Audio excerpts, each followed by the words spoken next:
Hello అండి, అందరికీ నమస్కారం. శ్రావణ మాసంలో శుక్లపక్షంలో వచ్చే పంచమి తిథిని నాగపంచమి లేదా నాగుల పంచమి అని పిలుస్తారు. ఈ సంవత్సరం ఆగస్టు 17వ తేదీ సోమవారం నాగపంచమి వచ్చింది. అందులోనూ పవిత్రమైన శ్రావణ సోమవారం నాగపంచమి ఒకే రోజు రావడం చాలా విశేషంగా భావిస్తారు. శివునికి ఎంతో ప్రీతికరమైన శ్రావణ సోమవారం రోజున నాగదేవతలను పూజించడం వల్ల శివయ్య అనుగ్రహం లభిస్తుందని, కోరుకున్న కోరికలు నెరవేరుతాయని మన సంప్రదాయంలో నమ్మకం ఉంది. అందుకే ఈ వీడియోలో నాగపంచమి రోజు ఎలా పూజ చేయాలి, ఏ నియమాలు పాటించాలి, ఏ నైవేద్యాలు సమర్పించాలి, ఎలాంటి పరిహారాలు చేయాలి, ఏ పనులు చేయకూడదు అనే విషయాలను పూర్తిగా తెలుసుకుందాం. ముందుగా ఈ వీడియోకి ఒక లైక్ చేసి కామెంట్లో ఓం నమః శివాయ అని రాయండి. నాగపంచమి రోజు పూజ ఎలా చేయాలి అనే విషయానికి వస్తే, ఆగస్టు 17వ తేదీ సోమవారం నాగపంచమి సందర్భంగా వీలైనంత త్వరగా నిద్రలేచి ఇంటిని శుభ్రం చేసుకోవాలి. పూజ చేసేవారు తలస్నానం చేసి శుభ్రమైన వస్త్రాలు ధరించి పూజకు సిద్ధం కావాలి. వీలైనంత వరకు ఉదయం 9:30 లోపు ఇంట్లో పూజ పూర్తి చేసుకోవటం మంచిదని పండితులు సూచిస్తున్నారు. ఇంట్లో నాగదేవతలను పూజించాలంటే పసుపుతో నాగదేవతల ప్రతిమను తయారు చేసుకోవచ్చు. నాగదేవతలతో పాటు పరమేశ్వరుని కూడా పూజించాలి. నాగదేవతలకు ఎర్రని గన్నేరు పూలు, మందార పూలు లేదా ఎర్రని గులాబీ పూలు సమర్పించవచ్చు. ఈరోజు పూజ గదిలో 5 దీపాలు వెలిగించడం విశేషంగా భావిస్తారు. మట్టి ప్రమిదల్లో దీపాలు వెలిగిస్తే ఇంకా మంచిదని చెప్తారు. 5 మట్టి ప్రమిదల్లో ఆవు నెయ్యి లేదా నువ్వుల నూనె పోసి ఒక్కో ప్రమిదలో 5 విత్తులు వేసి దీపారాధన అనేది చేయవచ్చు. ఇకపోతే నైవేద్యాన్ని విషయానికి వస్తే, నైవేద్యంగా బియ్యం పిండి బెల్లంతో తయారు చేసినటువంటి పచ్చి చెలిమిడి సమర్పించండి. అలాగే నానబెట్టిన పెసరపప్పుతో బెల్లం కలిపి నాగదేవతలకు నైవేద్యంగా పెట్టవచ్చు. పూజా సమయంలో ఓం నమః శివాయ, ఓం నాగేంద్రాయ నమః అనే మంత్రాలను భక్తితో జపించండి.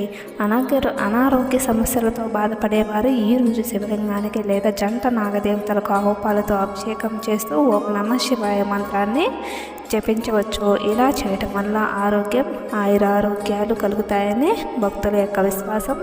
పసుపుతో తయారు చేసిన నాగదేవత ప్రతిమను మరుసటి రోజు ఉదయం నీటిలో కరిగించి ఆ నీటిని మొక్కలకు పోయవచ్చు. లేదా ఇంట్లో పూజ పూర్తయిన తర్వాత మీకు దగ్గరలో ఉన్న శివాలయానికి వెళ్ళి నాగదేవతలను పూజించండి. లేదా మీ ప్రాంతంలో సంప్రదాయంగా పూజించే నాగపుట్టగానే ఉంటే అక్కడికి వెళ్ళి నాగదేవతలను భక్తితో పూజించవచ్చు. నాగదేవతల విగ్రహాలకు పసుపు కుంకుమను సమర్పించి ఆవు పాలతో అభిషేకం చేసి 2 అగరబత్తులు వెలిగించి 5 ప్రదక్షిణలు చేయవచ్చు. పుట్ట దగ్గరకు వెళ్ళినప్పుడు పుట్టపై పసుపు కుంకుమ సమర్పించి దీపం వెలిగించి భక్తితో ప్రదక్షిణలు చేయండి. కొన్ని ప్రాంతాల్లో నాగపంచమి రోజున మట్టిని పవిత్రంగా భావించి బొట్టుగా పెట్టుకునే ఆచారం కూడా ఉంది. మీ కుటుంబ ఆచారం, స్థానిక సంప్రదాయం ఉంటే దాన్ని కూడా మీరు పాటించవచ్చు. అలాగే కొద్దిగా పుట్టమట్టిని తీసుకొని పూజా గదిలో పెట్టుకునే ఆచారం కూడా కొన్ని ప్రాంతాల్లో ఉంది. పుట్టల దగ్గర నువ్వుల నూనెతో దీపం వెలిగించడం కూడా శుభప్రదంగానే భావిస్తారు. ఇకపోతే ఈ రోజున అంటే నాగపంచమి రోజున ఇంట్లో పూజ పూర్తయిన తర్వాత మృత్యుంజయ మంత్రాన్ని 21 సార్లు జపించడం చాలా విశేషంగా భావిస్తున్నారు. దీనివల్ల ఆరోగ్యం, దీర్ఘాయుష్ కలుగుతాయని భక్తుల యొక్క విశ్వాసం. పాములకు సంబంధించిన కళలో వస్తే ఏమిటి అని చాలామంది భయపడుతూ ఉంటారు. చాలామంది కళలో పాములు కనిపిస్తూ ఉంటాయి. అలాంటి వారు నాగపంచమి రోజున పచ్చి ఆవు పాలలో కొద్దిగా పచ్చకర్పూరం కలిపి నాగదేవతకు సమర్పించే ఆచారం కూడా కొన్ని ప్రాంతాల్లో ఉంది. ఇలాంటి ఆచారాలను పాటించేటప్పుడు స్థానిక సంప్రదాయాల పండితుల సూచనలను అనుసరించడం చాలా వరకు మంచిది. ఇకపోతే నాగపంచమి రోజు రక్షాధారంగా ఈరోజు ఇంట్లో పూజ చేసేటప్పుడు ఒక తెల్లని దారాన్ని 5 పోగులుగా చేసి దానికి పసుపు రాసి 9 ముళ్ళు వేసి పూజలో ఉంచవచ్చు. పూజ పూర్తయిన తర్వాత ఆ దారాన్ని కుడి చేతికి కట్టుకునే ఆచారం కూడా ఉంది. దీనివల్ల ఆకస్మిక ప్రమాదాల నుంచి రక్షణ లభిస్తుందని నమ్మకం. ఇకపోతే ఏం నియమాలు పాటించాలి ఈరోజు అంటే, ఈరోజు సాధ్యమైనంత వరకు కత్తులు, కత్తిపీటలు, కత్తెరలు, సూదులు వంటి పదునైన వస్తువులను ఉపయోగించకూడదని సంప్రదాయంలో చెప్తారు. అందుకే ఈరోజు కత్తిపీటతో కూరగాయలు తరిగి ఉండకుండా చేతితో విరిచే కూరగాయలను వండుకునే ఆచారం కూడా కొన్ని ప్రాంతాల్లో ఉంది. చిక్కుడుకాయ కూర, కందిపప్పు వంటి వంటకాలను కొన్ని కుటుంబాలు ఈరోజు తయారు చేసుకుంటారు. అలాగే ఈరోజు పనులకు కూడా దూరంగా ఉండాలి. సూదితో బట్టలు కుట్టకూడదని కూడా సంప్రదాయం. భూమిని తవ్వడం, చెట్లు నరకటం, చెట్ల ఆకులను తుంచడం వంటి పనులు కూడా చేయకూడదని పెద్దలు చెప్తారు. స్త్రీలు ఈ రోజు కంటతడి పెట్టకుండా ప్రశాంతంగా సంతోషంగా ఉండాలని సంప్రదాయ విశ్వాసం. మధ్యాహ్న సమయంలో నిద్రపోకుండా పూజ, జపం, ధ్యానం వంటి ఆధ్యాత్మిక కార్యక్రమాల్లో గడపడం అని మంచిదిగా చెప్తారు. ఇక ఈరోజు భక్తితో ఓం భుజంగేశాయ విద్మహే సర్పరాజాయ ధీమహి తన్నో నాగ ప్రచోదయాత్ ఈ మంత్రాన్ని భక్తితో జపించడం వల్ల కుటుంబ కష్టాలు, సంబంధిత భయాలు తొలగి శుభ ఫలితాలు కలుగుతాయని విశ్వాసం. ఇక మన సంప్రదాయంలో నాగపంచమి రోజున 12 రకాల నాగదేవతలను స్మరించడం విశేషంగా భావిస్తారు. ఈ 12 రకాల నాగదేవతలకు ప్రత్యేకంగా పూజ చేయడం అందరికీ సాధ్యం కాకపోవచ్చు కాబట్టి వారి పేర్లను భక్తితో స్మరించవచ్చు. అది నాగదేవతల పేర్లు వచ్చి అనంత, వాసుకి, శేష, పద్మ, కంబల, తక్షక, కాళీయ, మణిభద్ర, శంఖపాల, అశ్వతర, ధృతరాష్ట్ర, శంఖచూడ. ఈ పేర్లను వీలైనంత భక్తితో స్మరించండి. ఇకపోతే ఈరోజు పూజ చేసేవారు తమ శక్తి, ఆరోగ్య పరిస్థితిని బట్టి ఉపవాసం కూడా పాటించవచ్చు. కొన్ని ప్రాంతాల్లో నాగపంచమి రోజున చెరుకు తినడం ఒక ఆచారంగా ఉంది. మీ ప్రాంతంలో సంప్రదాయంగా ఉంటే చెరుకు నైవేద్యంగా సమర్పించి ప్రసాదంగా తీసుకోవచ్చు.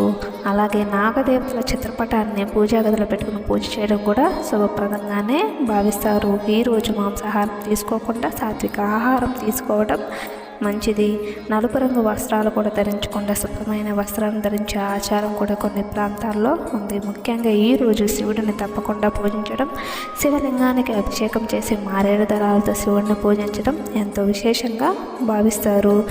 ఇకపోతే ఈ రోజున వంటగదిలో ఇనుప పెనం ఉపయోగించకూడదనే ఆచారం కూడా కొన్ని ప్రాంతాల్లో ఉంది. పెనంపై కాల్చిన ఆహారాన్ని తీసుకోకుండా ఉడికించిన సాత్విక ఆహారం తీసుకోవాలని కొన్ని సంప్రదాయాల్లో చెబుతారు. ఇవి ప్రాంతానుసారం మారే ఆచారాన్ని బట్టి మీ కుటుంబ సంప్రదాయాలను మీరు అనుసరించండి. ఇంకపోతే ఉద్యోగ ప్రయత్నాలు చేస్తున్న వారు నాగపంచమి రోజున కస్తూరి పసుపును నీటిలో కలిపి ఆ పసుపు నీటిలో నాగదేవతలకు అభిషేకం చేసే ఆచారం కూడా కొన్ని ప్రాంతాల్లో ఉంది. ఇలా చేయడం వల్ల ఉద్యోగ ప్రాప్తి కలుగుతుందని భక్తుల యొక్క విశ్వాసం. నాగపంచమి రోజున సాయంత్రం ప్రదోషకాలంలో అంటే సుమారు 6 గంటల సమయంలో మీ ఇంటి గుమ్మం బయట నువ్వుల నూనెతో 2 దీపాలు వెలిగించండి. ఇది దృష్టి దోపాలు లేదా ప్రతికూలతలను తొలగించడానికి శుభప్రదంగా భావిస్తారు. అలాగే సాయంత్రం మీ ఇంటి సింహద్వారం వద్ద పసుపు కలుపుని నీటిని చల్లే ఆచారం కూడా ఉంది. దీనివల్ల ఇంట్లో సానుకూల వాతావరణం ఏర్పడి లక్ష్మీదేవి యొక్క అనుగ్రహం కలుగుతుందని నమ్మకం. నాగపంచమి రోజున శివుడికి పచ్చి మారేడు కాయను సమర్పించడం ద్వారా నిలిచిపోయిన పాత బాకీలు, రావాల్సిన డబ్బులు తిరిగి వస్తాయని కొన్ని ప్రాంతాల్లో నమ్మకం ఉంది. అందుకే మీకు వీలైన పరిహారాన్ని భక్తితో చేసుకోవచ్చు. ఇలా నాగపంచమి రోజున నాగదేవతలను పూజించి శివయ్యను ఆరాధించి మీ కుటుంబ సంప్రదాయానికి అనుగుణంగా చిన్న చిన్న పరిహారాలు పాటించండి. నాగదేవతల అనుగ్రహంతో పాటు మీ కుటుంబానికి ఆయురారోగ్యాలు, సుఖ సంతోషాలు, అష్ట ఐశ్వర్యాలను కలగాలని మనస్ఫూర్తిగా కోరుకుందాం. ఈ వీడియో కానీ మీకు నచ్చితే తప్పకుండా ఒక లైక్ చేయండి. మన ఛానల్ను సబ్స్క్రైబ్ చేసుకొని ఈ సమాచారాన్ని మీ కుటుంబ సభ్యులతో మరియు భక్తులతో షేర్ చేయండి. ధన్యవాదములు.